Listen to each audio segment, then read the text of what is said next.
What goals did you set for 2025? If better sleep is one, Symbiotica's magnesium L-threonate helps you wake up refreshed. For gut health, their glutathione supports digestion and reduces bloating. Symbiotica is one of the most transparent brands out there, never compromising on quality or sourcing. Their products are free from seed oils, preservatives, toxins, and artificial additives, something you can taste and feel in every packet. Go to Symbiotica.com and use code iHeart for 20% off and free shipping. That's Symbiotica.com, code iHeart. This message comes from Greenlight. Ready to start talking to your kids about financial literacy?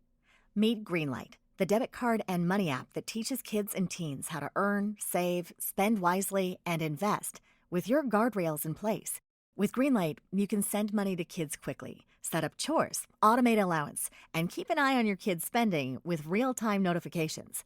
Join millions of parents and kids building healthy financial habits together on Greenlight. Get started risk-free at greenlight.com/get started. That's GREENLIGHT.com/get started.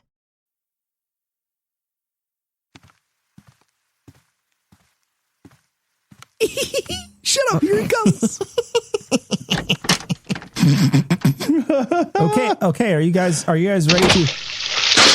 Oh my fucking god, holy shit, what is this stuff? Got him. Surprise! Fuck! Get it off of me, it's everywhere! It's molasses. The subject of the show today. We just thought we'd do something with molasses. Holy shit, it burns so bad! I can't get it out of my eyes! Why is it so fucking hot? Okay, hold on. It had to be hot, or it wouldn't pour fast enough. Obviously. Surprise! Jesus, it's everywhere! I can't fucking It's because of the show. I am going to fucking find you, and when I do, I'm going to get one of my swords, I'm going to stab all of you in the motherfucking throat! It's uncomfortable in here now. I think I'm going to go. Best friend prank is We the are best. not best friends! Don't lash out. Not in front of the molasses.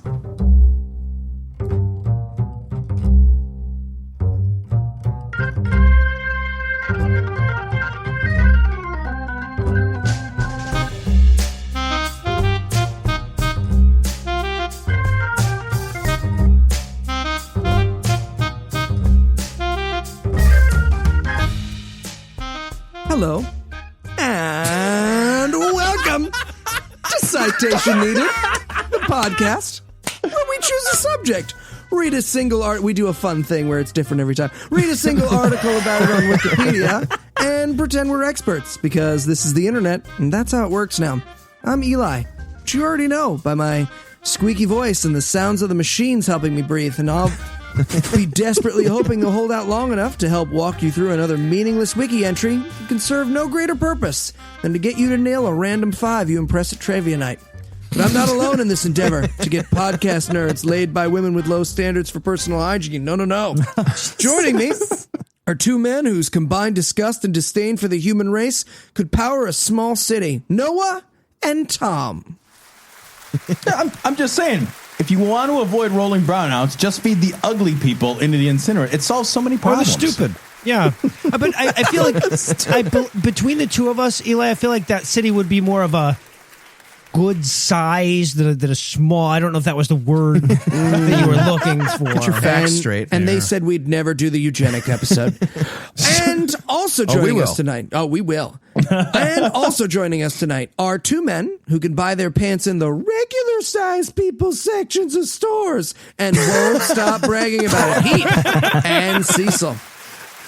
I mean, I guess I can buy them. Anyone could buy any pants. Like, I usually look like an out-of-shape Hulk got slightly angry, no matter what I wear. Yeah, I agree. My whole life is the Chris Farley's fat guy in a little coat skit.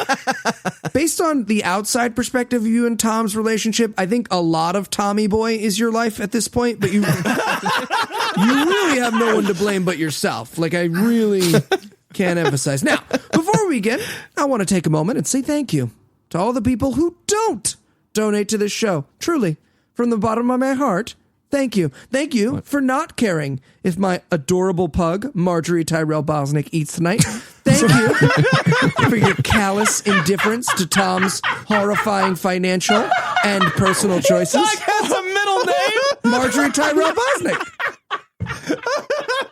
She's on Instagram. You guys should check her out. She's great. I don't understand. What is the question? Is there a question? Marjorie Tyrell. We call her Madge for short. We obviously don't call her Madge all the time, but that's on her birth certificate. And Her birth on her certificate. pet insurance, which she has. You have pet Yep. insurance? On her pet Oh insurance. my God, you get a fucking extended warranty too? For her health insurance. She has health insurance. Oh, Jesus She got health Christ. insurance before you guys did. She does. She does. I know. Because I love her. At least somebody would write the policy. Oh, man. They look at the pug and like, yeah, the pug is basically an inbred structural deficit. We'll give it a policy. Eli tries to get a policy. They're like, no, not gonna happen. We're tapping It's going to be out. great. It's going to be really good. Tom, guess how much my pug's health insurance costs a month? Oh God, $17.53. Oh, you're adorable. Anyone have a guess? Oh, God. please. $12 a month. $112 a month. I would fucking euthanize my dog in month 3. 12. It's a platinum Fuck plan. you. There are humans that don't have health insurance. Are they? They're Like not on that this cute? call. Yes. I would beat my dog to death with a shovel for $99.99. I love my dog. I wouldn't do that. Come to my house, hang around, sit on my wife's lap, interrupt my sex life. I'll pay for your health insurance. That's all I'm saying. I'm going to take you up on that offer, actually. I'm going to come to your house. I'm going to sit on your wife's lap. I'm going to interrupt your sex life. And damn it, when I'm done, I want free health insurance. Empire Blue Cross Blue Shield, motherfucker! Don't touch that penis. I hope you guys don't mind. I'm just doing CrossFit on the bed. This one called the Jerry. It's named after a guy who died doing it. He's dead now. Moving on. Thank you, those people who don't donate, for not compensating Cecil for doing like 7 of the 5 jobs it takes to run this show. Thank you for being deaf to the suffering that Heath endures every time he can't afford to drink a decent glass of scotch while staring dreamily into the middle distance, which is 99.98% of his life. And really, So fun. really, thank you for not caring about Noah, whose body is held together somehow only by cigarette ash and pedantry, and who needs to see every doctor simultaneously and immediately, but remains uninsured, unlike my pug. You non-donors are the reason we're all going to die young and alone. Now, of course, if you'd rather see us fat and happy, healthy, mildly intoxicated, you can join the ranks of all decent people and support us on Patreon. Stick around to the end of the show and we'll tell you how. Now that you know you should. Mildly intoxicated, Eli? Really? Yeah, that was the one. I feel like we average out to mild, right? Like if you take all of us, we're all like a drunk guy trying to fight a cop, but not fighting a cop. And with that image out of the way, tell us, Cecil, what person, place, thing, concept, phenomenon, or event will we be talking about today? Today we'll be tacky with knowledge as we talk about the Great Molasses I Flood. hope there's no puns. Ooh. And Tom, 2 things we know to be true. 1, you're my best friend. And 2, you didn't forget to prepare the essay this week. Did you? Right? Like the gypsy said, it would only be once every 5 weeks. So you did read the article, right? She promised. I did. I read it. And frankly, I am insulted by the insinuation, clearly based on facts that I might not have. How dare you hold me accountable for the things I do or don't do? I don't want to be accountable for what I do or what I want to do. It's only 58%. It's not a bad decision you made. Can we just agree not to hold me accountable for stuff? Can that be the new arrangement? Not until we elect you president, Tom, I'm afraid. So, the molasses flood sounds like a Sticky situation. Thank you. Thank you. Garrison Keeler money, please. I got a lot of pug debt to pay off. Who has pug debt? Molasses flood. Well, it was a sticky situation, Eli, and occurred in Boston on January 15th, 1919, when a massive tank of molasses burst and sent a 25-foot tall weight of liquefied grama dust barreling through Boston at 35 miles an hour, killing 21 people and injuring 150 others. Hold on. How the fuck does it get up to 35 miles an hour? Were they trying to find the Higgs boson inside syrups? What the fuck was happening there? Yeah, they were trying to find the nana particle. But more importantly, what the fuck were those people doing in Boston? What the hell is there to do but get killed by a sucrose tsunami anyway? Hey, you could be a racist. That's a fun thing to do in Boston. Be a racist, right? Huh? Well, be a racist. I don't know if it's a fun thing, but it's like the thing. Yeah. Right. Yeah, Exactly. All right, so here's how this madness happens, right? The Purity Distilling Company has this massive tank of molasses. So fucking massive, in fact, that it held 2.3 million gallons of the stuff. The tank was 50 feet high and 90 feet in diameter. Wow. All right. Math checks out. It'd be closer to 2.4 million gallons, but I guess they didn't fill it to the brim. You don't want to go to the brim because that would be excessive to fill that all the way up. Right. No, that would have sped it up to 37 miles an hour. That's clearly above safe residential speed.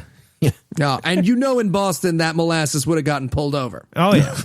Because it's brown. And they are racist there. They're trying to solve the problem by shooting at it.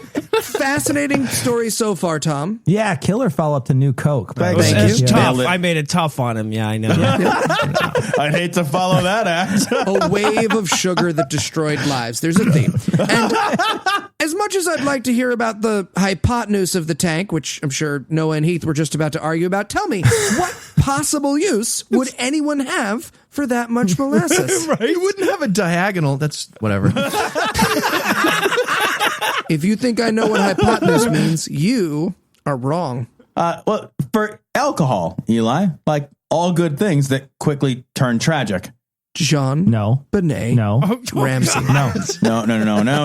Listen, in an attempt to get ahead of Prohibition, the Purity Distilling Company had filled its molasses tank to capacity.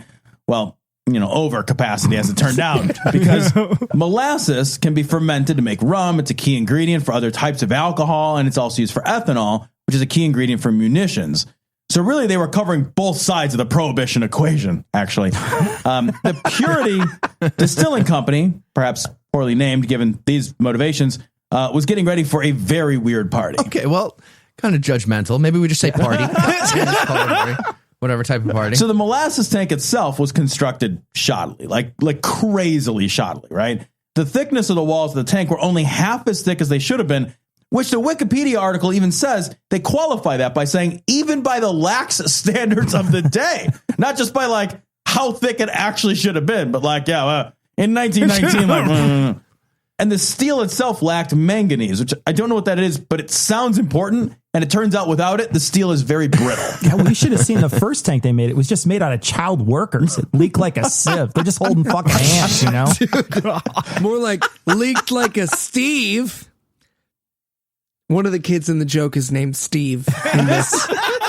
Also, the word that Cecil wrote was sieve, but it is spelled S-I-E. It's very similar to Steve. It's very similar. And I thought that word was pronounced Steve. Can we move on now? Anything else? Can we transition away from your awful joke? All right, so the tank also had not been tested. Like, they built this tank to hold 2.3 million gallons of molasses, and they tested it exactly never. Like, even with water. They didn't even put water in it. Like, hey, does it hold liquids? I don't know. So when they filled it for the first time, it leaked so badly that they had to fix it. So care to guess how they fixed this thing? Overactive bladder medication. Giant condom. The Also finger of a Dutch child.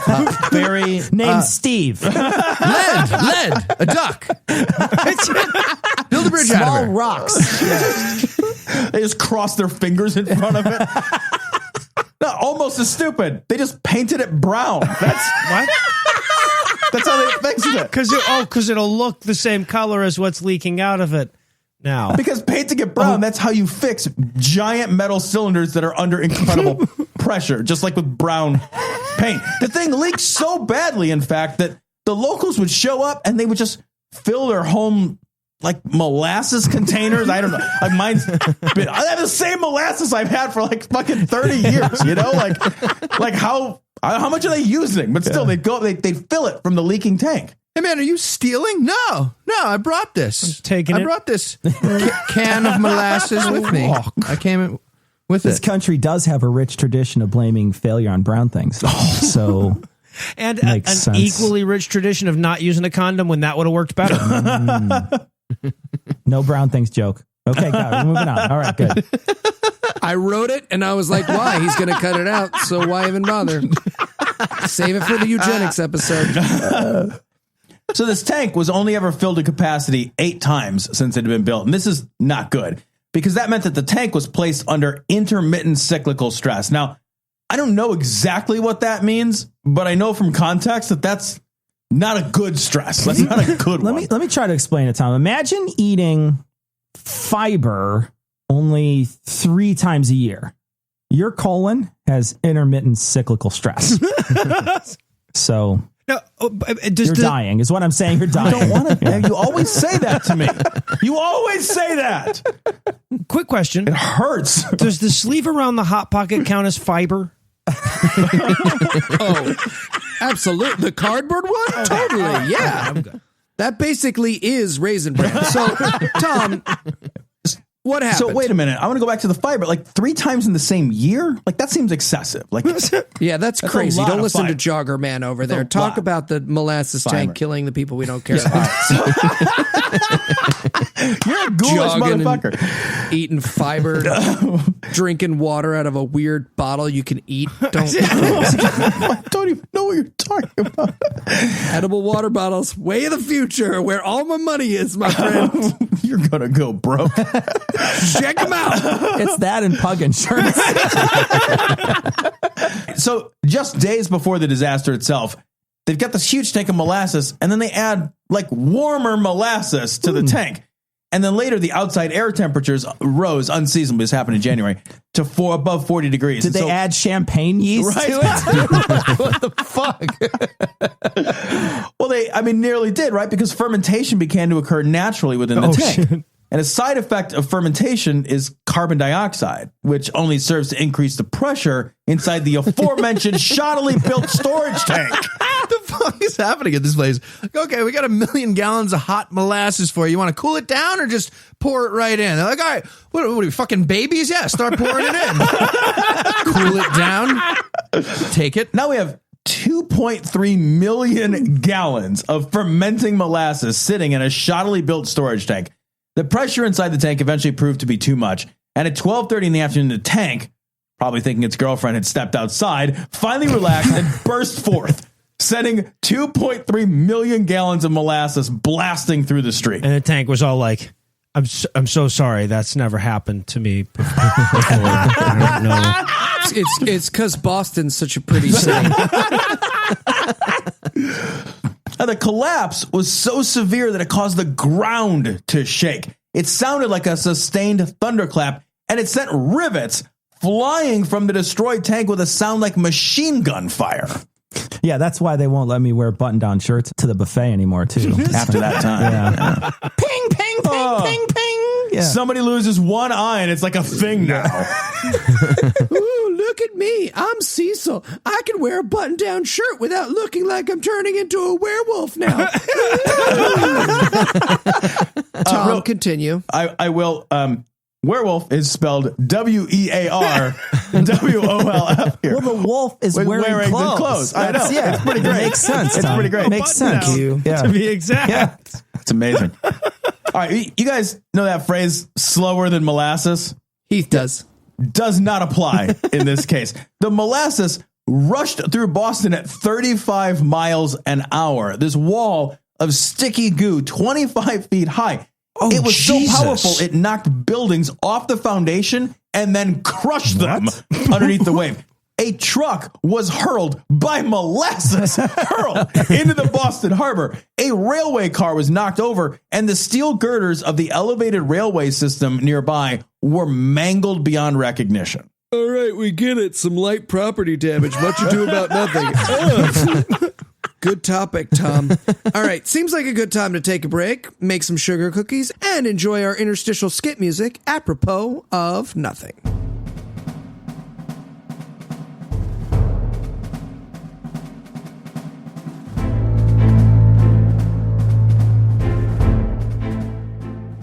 Coming this fall. Boy, do I sure like working at the fucking Purity Molasses Company. Fucking do too. You want to fight about it? Yeah, I fucking do.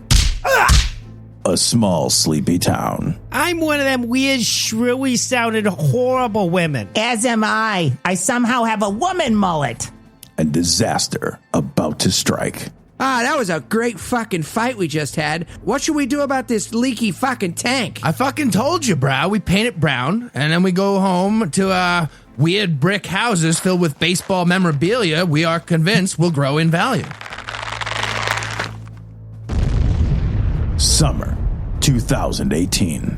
Oh no, the tank exploded. I'm wearing high heels all the time. As am I, and I have a dead baby's name tattooed on my neck. Molasses.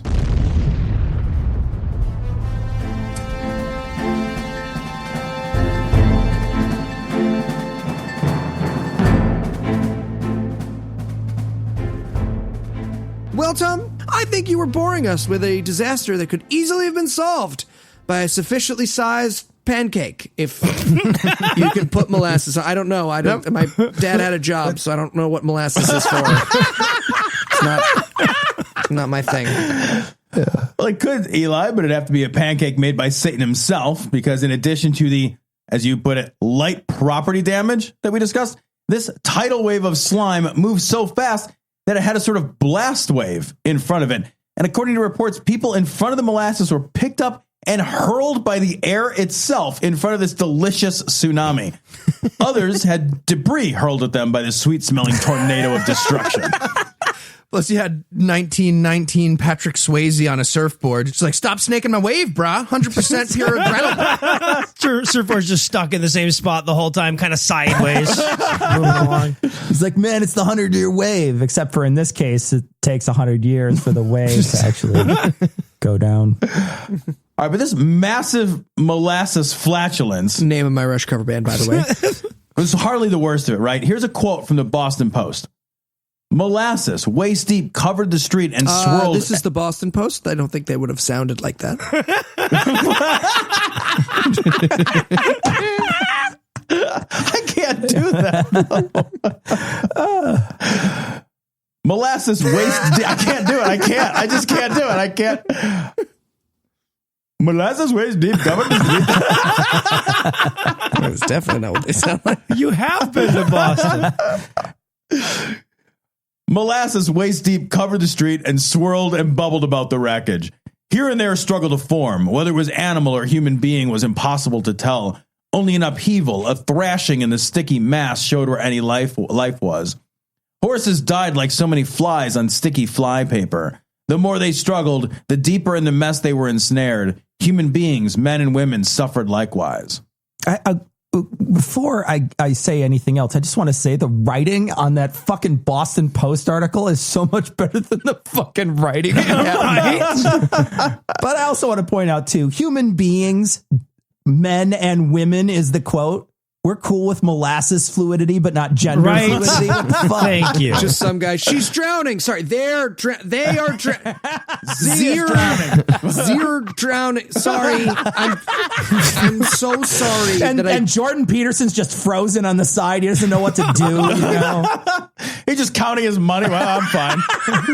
Turned out I'm okay. So it gets still far more awful, actually, because the molasses was so thick, covering several blocks and up to 3 feet of cookie ingredients, that short of shouting Atreyu at people as they sank, rescuers struggled to even reach the victims, suffocated and crushed in the muck. It's a pretty sweet way to die, though.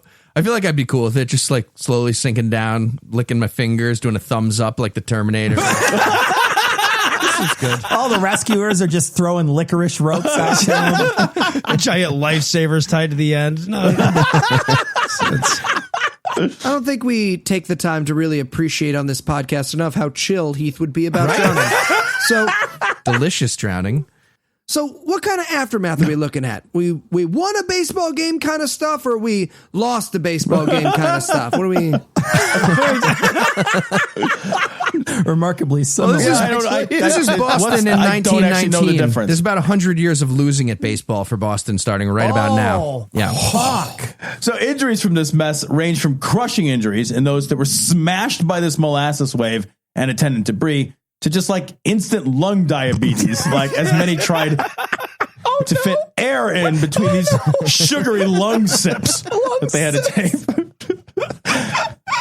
So the Boston police, the Red Cross, the Army, and the Navy all showed up. They waited in to help. They literally had to wade in to help. There were reports of nurses having to dive into the molasses and swim their way to the victims. I feel like some of the victims must have got super mad at this point. Like, hey man, I'm seriously going to drown. The slow-mo swimming bit, not fucking funny. Jesus, stop humming Chariots of Fire. That's not cool.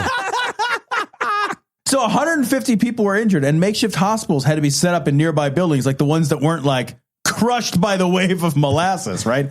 It takes 21 people are killed. It takes 4 days before search efforts for victims were finally called off. Many of the dead were so glazed over in molasses, they were hard to recognize. It's like a Rachel Ray Pompeii. In a couple 100 million years, someone's going to find another body and make a Jurassic Park or like a quaternary pack of racist Irish guys with obnoxious Marky Mark accents walking around. They cool him down. He's just like, oh my God, look how many fucking Spanish people there are. Put me back. Put me back. Ah, the candy. Put me in the candy again. So tell us, Tom, how did they clean this mess up? And don't tell me it didn't involve 3 of the hardest bacon meemaws you've ever met. Cleanup efforts were so absurd that they actually don't even know when they stopped. In fact, for decades, actual decades after the molasses flood, residents claimed to be able to smell molasses on warm days. They hosed the city down in salt water. They scoured it in sand, and the harbor was brown until summer. Remember, this happened in January. The harbor was brown until summer from all the molasses runoff. Yeah, and it's Boston. That's fair. You're right. That's fair. Right. Yeah, that's fair. So, according to other reports, which I didn't understand because they were strangely and unnecessarily past tense, they said, quote, everything a Bostonian touched was sticky. I just pictured like a 6-month period of Bostonians leaving their apartments like a bunch of man-sized wacky wall walkers sticking on the way down. It's a good thing Planned Parenthood doesn't keep those 2.3 million gallon vats of babies anymore. So. Good for who? Boston, I guess. I don't know. All right. So after all this fucking mess, the residents sued, and then the Purity Distilling Company tried to defend themselves by claiming that the molasses tank that was leaking already and painted brown to cover up the problem was blown up by anarchists. That didn't work. Nobody believed that. So the survivors got about $7,000 and a gift bag of gingerbread cookies. If only they'd Insult had the to help injury. of 4chan back then, right? Those motherfuckers would have found them some anarchists. That guy's brown. So tell us, Tom, if you had to summarize what you learned in one sentence, what would it be? Yeah, fast as fast can be, you'll never outrun the gingerbread man's semen. Googled and bookmarked, Tom. Googled and bookmarked. Okay. 35 miles an hour. That's how fast it is. All right. Okay. And Tom, now that you've drowned us in the sweet, sweet smell of poor people tears, are you ready to take our quiz? Well, Eli, since everything I do has a reduced viscosity and a high likelihood of disaster, I think that I am. All right, Tom. While the molasses flood is the most famous fatal American confectionery disaster, it was not the most deadly. Which of the following sugar-based calamities actually had a higher death toll than this 1919 flood? Was it A, New Coke? Really pushing that one. Thank you. B, Fructoshima. Oh, shit. Sorry, Oh, shit. I had a long week. I had to do this at the last minute. C, the Halada s'more. Or was it D, what it turned out Eli actually would do for a Klondike bar. Yeah, D. Easy D. Yeah, I didn't want to make it tough on you. I didn't want to. I'm a man of my word. Jean Benet Ramsey. No. All right, Tom, I got one for you. All right. Which was another terrible side effect of the molasses flood had on Bostonians? A, partially adhered lips make them say car weird. They say it like car. That's weird. Fights were over faster because their hand would get stuck in the other guy's beard after like the first punch. I like that it assumes like everybody in the fight has a beard. Like it's Boston. Even the women. There's like a beard assumption there that's built in. C, slow motion fleeing of the rape scene. Jesus. I thought you said terrible side effect. Or D, it was harder for the women to throw their babies away. We know it's not D. We know. C violates the terms of the question. B, I don't know. It's a beard assumption. I don't feel 100% comfortable with. I'm going to have to go A. That's the ka. The ka. It is the ka in Harvard Yard. All right. And Tom, for your final question. Nope. Nope. It's not Final final. question. It's the one before the last To wrap one. it It's the up. penultimate, Wrap up the show. it's the question. penultimate question. The ultimate question, if you God think of it Damn it. Just in ask the terms of question. risk. All right. Molasses is a thing of the past, obviously, but Boston is there is no more molasses. Not a lot of people know that. Jesus. But Boston is a thriving city. What giant holding tank threatens to destroy the beloved city of Green Angels today? Is it A, warehouse full of Mark Wahlberg's warehouse. a warehouse full of Mark Wahlberg's rap album? I love this guy. Is it B, a water tank full of hair gel? C, an ill-fated pumping truck full of clam chowder? Or D, a baseball team full of racists? See, I feel like you threw that one in to fool me, and I'm not going to bite. You know, I don't know anything about baseball, so no, I'm not going to go with that one. It's got to be the truck full of clam chowder. I am sorry, Tom. It is a baseball team full of racists. Baseball team full of racists. I'm pretty sure it's C, the chowder. I'm pretty sure it's I get this one Oh, right. I It's forgot. right here. We have to do Tom this. gets this You're one right. Yeah, I forgot this is how this works. You are right. John Rocker. All right, second to last question for you, Tom.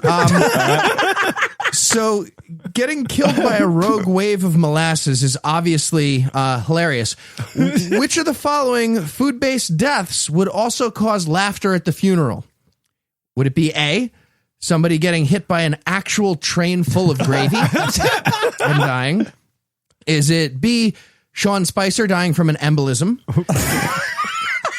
It'd be a bubble in his bloodstream because he's a crazy person who eats gum. Doesn't have a job anymore either. So, hit us up. Is it C, the fat kid we saw at Pequod's drowning in his deep dish pizza? Because that would have been hilarious at any moment. That kid made it. He's not a quitter. So, or is it D, the Pope choking on the body of Christ at communion? That is. I would have to go with Sean Spicer. I would laugh at that funeral if I was allowed to attend. I think he might do a media blackout for it right before. No, it's actually not B. Apparently, it's one of the other three. Terrific. No. And since Heath had the first question to, shall we say, mire Tom in the muck, yes. he You gets could to have play edited it. host. You could just edit that. You could just rewrite over my writing. But He gets to play host. it's easier next just to week. mock it. It's all right. I enjoyed it. I was playing deep. I want $5 million. That means Heath gets to play host next week. And also included in that questionable victory is the option to choose next week essayist. So Heath, who gets stuck doing the work next week? Boom. Sam. I'm going Cecil. My best friend. Perfect. And of course, Best friends. now we'll pause and let Noah's wife read last week's winning Twitter answer and next week's Twitter question. Thanks, Eli. So last week we asked you to make any product better by adding the word new and one ingredient. And we got some phenomenal submissions. Hard to pick a favorite, but ultimately our winner this week is at PBR Misfit, who tweeted, "New Trump, now with adverbs. Thanks to Mad Libs, New Trump features 5 new descriptions besides big and great." Also want to give an honorable mention to at Kith Cannon, who had "New Tom, now with divorce papers." So congrats to PBR Misfit, and if you'd like a chance to win next week, all you have to do is retweet this week's show or share it on Facebook along with your answer to this week's question. And that would be, with 2.3 million gallons of molasses just lying around, what would be a good dish or recipe for other foodstuffs scraped off the city streets? Good luck. And now, back to Eli. Well, for Tom, Cecil, Noah, and Heath, I'm Eli. Thank you for hanging out with us today. We'll be back next week, and by then, Cecil will be an expert on something else. Between now and then, you can listen to us harass and harangue stupid people for their stupidity on our other mediums of mockery, such as god-awful movies for movies, the scathing atheist for atheism, and the skeptocrat for politics. Cecil and Tom can be found ordering excessive amounts of food because they have working colons while they laugh themselves stupid over a cognitive dissonance. And if you'd like to help keep this show going and never have me do an intro where I tell you about the consequences of your cheapness ever again, you can make a per episode donation. Patreon.com/citationpod, or leave us a 5-star review everywhere you can. And if you'd like the show to stop going, pay someone to kill Cecil. If you'd like to get in touch with us, check out past episodes, connect with us on social media, or check the show notes. Be sure to check out citationpod.com. And remember, if you spank your kids, you're not allowed to listen to our show. It said optional sign-off.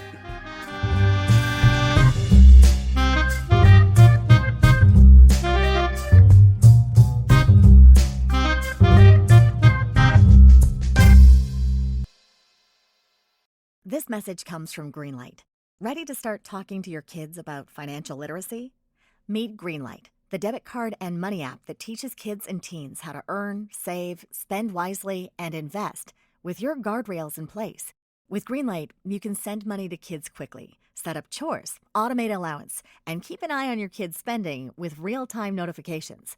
Join millions of parents and kids building healthy financial habits together on Greenlight. Get started risk-free at greenlight.com/get-started. That's GREENLIGHT.com/get-started.